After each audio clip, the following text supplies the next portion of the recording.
Saludos buscadores del misterio y gracias por asistir a granmisterio.org. Veréis, la primera vez que se acuñó el término platillo volador fue el 24 de junio de 1947, gracias a la observación de un piloto militar llamado Kenneth Arnold. Justo un mes después de esta observación, de que la gente empezase a conocer el platillo volador, los platillos voladores, esas oleadas ovni tan importantes, justo un mes después, un pintor anónimo, que posteriormente fue llamado R.L. Johannis, descubrió algo muy extraño con forma de platillo volador en la montaña. El suceso que protagonizó este pintor es uno de los primeros avistamientos del tercer tipo, encuentros con humanoides, y ya os digo que es uno de los primeros de toda la historia porque por aquel entonces nadie conocía nada sobre estos aparatos y seres extraños de otro mundo. Veréis, en 1947 el señor R.L. Johannis se encontraba paseando por Raveò, una pequeña localidad italiana próxima a Villa Santina. Hacia las 9 de la mañana del 14 de agosto, Johannis estaba ascendiendo por la orilla del río Chiarsò y empezó a escalar la montaña. Él, aparte de pintor, se consideraba un apasionado por el senderismo y por ello siempre portaba en la mano un piolet que le ayudaba a agarrarse a los salientes, a caminar. Era su objeto preferido para poder salir y hacer expediciones, investigaciones. Lo extraño fue cuando, paseando por la montaña, descubrió un enorme objeto en forma de disco de unos 10 metros de alto que estaba allí simplemente posado. Cuando el señor Johannis se acercó, vio al pie de este objeto dos seres de baja estatura, aproximadamente de 1 metro, que le llamó la atención porque al principio le parecían niños, pero de niños tenían bien poco. Estos seres parecían portar un mono ajustado de color azul, con un cuello y un cinturón de color rojo. Su cabeza era mucho más grande proporcionalmente que el cuerpo, y su rostro tenía un color grisáceo y verdoso. La nariz era geométricamente perfecta, un rectángulo, y era también muy grande, y los ojos eran enormes, protegidos por algo que parecía ser 2 roscas entre las pupilas. Cuando se acercó Johannis a estos seres, pudo ver que tenía pupilas rasgadas, en forma vertical, lo mismo o muy similares a los gatos, y esto ya empezó a inquietarle. También vio que su cabeza parecía estar compuesta por un casco o algo que recubría parte de la cabeza. La primera reacción que hizo Johannis ante ese acontecimiento tan extraño fue levantar los brazos y sostener, agitando ese piolet en la mano. ¿Qué pasó? Pues que parece que estos seres percibieron como que este hombre tenía un arma, y por ello uno de los seres se tocó el cinturón, apretó y sacó un extraño cristal que de repente empezó a emitir un montón de humo. Ese humo llegó al señor Johannis y de repente cayó fulminado al suelo. En el suelo él relata que no podía mover ni un solo músculo de su cuerpo, y su piolet se le caía de la mano. Según lo que testificó el señor Johannis a varios ufólogos durante los años posteriores, dijo textualmente lo siguiente: «Durante mi vida, solo en una ocasión he sentido una poderosa descarga eléctrica cuando estudiaba en la Facultad de Física. Lo que me hicieron esos seres fue similar a esa sensación. Además, me quedé sin fuerzas y los intentos que hice para levantarme me costaron un esfuerzo terrible». Mientras que Johannis estaba en tierra, inmóvil, los dos seres se acercaron a menos de 2 metros de él. Entonces agarraron el piolet del suelo y con mucho detenimiento empezaron a observarlo. Johannis observó que el ser que tenía ese objeto, el piolet en la mano, lo había cogido con una mano que parecían pinzas, ya que observó 4 dedos, pero 2 montados encima de los otros 2, como si fueran pinzas. Esa mano era de color muy verdoso, algo bastante extraño. También observó que aquellos seres, mientras se movían, jadeaban como si fueran perros, como si les faltara el aliento, como si estuvieran dentro de una armadura.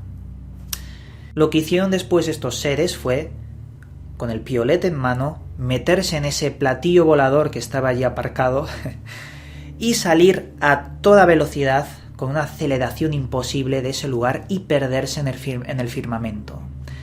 A las horas, Ioannis empezó a moverse, se levantó, se sentó en una roca y empezó a pensar sobre todo lo que había pasado.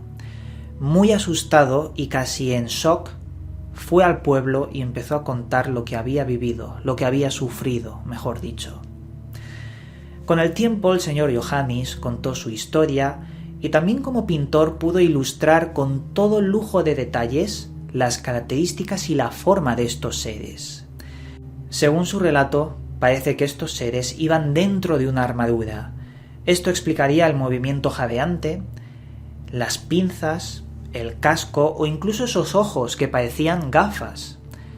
Puede ser que entidades extraterrestres que visiten la Tierra se metan dentro de una armadura para protegerse. Puede que esa idea de los Grey Alien, el típico extraterrestre que sale en todas las historias, sea simplemente una armadura y el verdadero extraterrestre o su forma física sea totalmente desconocida. No lo sabemos. Lo que sí que sabemos es que ese extraño cristal que empezó a emitir humo y que estaba en ese cinturón no es algo nuevo. No es algo nuevo. Existen muchos otros casos separados en tiempo, en lugar, en personas, que relatan exactamente lo mismo con ese cristal. Podemos citar los casos de Maurice Masse o también el caso del brasileño Villas Boas. Como en todos los casos de ufología, hay que extraer algo para aprender, para tenerlo ahí y hacer casuística con otros casos. Hemos sacado varias preguntas sobre todo esto, como por ejemplo, ¿qué hacían esos seres en la montaña?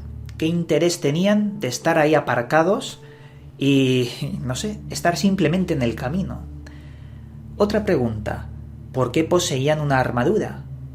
¿Evitan el contacto con nuestra atmósfera y con el medio terrestre? ¿Acaso es tóxico para ellos? ¿O simplemente es una armadura ante alguien que le pueda disparar para proteger sus vidas? ¿Eran seres que tenían miedo? Porque parece, según el relato de Ioannis, que tenían miedo de Ioannis, ya que al portar un arma como ese piolet, ellos pensaron que era una amenaza. ¿Tienen miedo del ser humano? ¿Esto indica que tienen un desconocimiento total de nuestra especie? Esto nos lleva a otra pregunta. ¿Podría tratarse de una raza de seres muy distinta a los típicos extraterrestres que aparecen en todas las crónicas ufológicas? Es decir, ¿cuántas razas de seres extraterrestres nos están visitando? Porque parecen que unos conocen a la raza humana, otros, todo lo contrario, no nos conocen. Otros, como en el caso Petare, un caso también muy llamativo, son seres que recogen hierbajos del suelo, tierra del suelo y se lo llevan a la nave. Son seres con un aspecto peludo y muy bajito, distintos a todo lo que conocemos. ¿Estamos siendo visitados por tantas razas extraterrestres que incluso podrían ser incontables? Claro, ¿por qué no los vemos? El caso es que sí que los vemos. La ufología saca una casuística brutal, muy grande, de gente que deja pruebas sobre estas luminarias y sobre todo con el encuentro de humanoides. Y los más importantes son cuando acude la policía o cuando les pasa a los propios militares que dejan informes sobre la veracidad de estos acontecimientos. Lo que pasa que acaban en el top secret y de ahí no salen.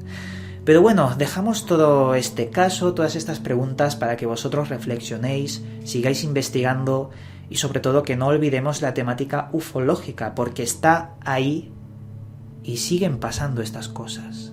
Y nada, dicho esto, el misterio está servido y continuamos con Gran Misterio.